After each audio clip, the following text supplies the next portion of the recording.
Сега ще подредим героите от Clash of Clans от най-добро до най-зле, като първи са Queen, този и скелетът е добре и сега ще сложа, както и да му се казваше на име, този на добре, този ще отиде ето тази, извинявам се, ще отиде на това ще отиде на най-добро. Добре. Ще го сложим на не много добре. Това ще го сложим на най-добро. Това ще го сложим на не много добро. Добре. Това ще го сложим на ето това. Този смятам да бъде на най-добре до Queen-а.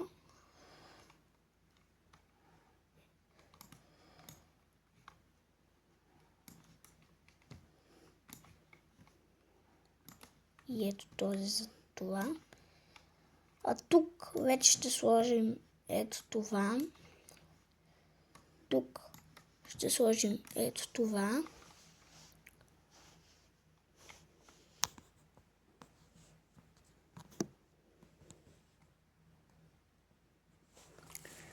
Тук смятам да дойде ето това. На това да дойде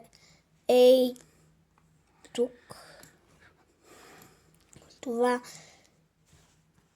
да дойде ето тук. Това ще го сложа ето тук.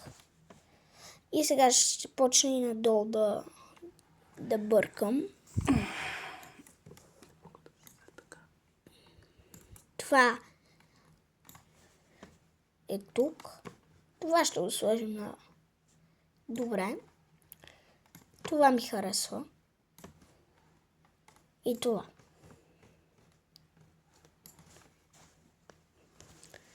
Това ще го сложа на... Поне според мен, вие може да имате различни мнения.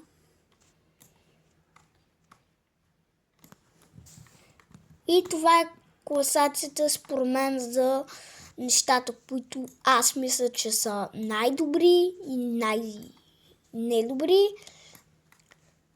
И може да видите. Ето така. Само да сложа ето това тук. И къде е това? Елексира. Гигантите ще ги сложа ето тук. До най-добро. И елексира вече ще го сложа и то на най-добро. И това е за днес. Ето я изцяло класацията. Може да разгледате. Най-добро, добре, не много добре, не ми харесва, изобщо не ми харесва, най-зле. Ето така, това е класацията. И най-добро всъщност са два реда. Ето го. Така. И сайтът, с което е направено е... По-добре да не ви го казвам. YouTube да не ми прави проблем.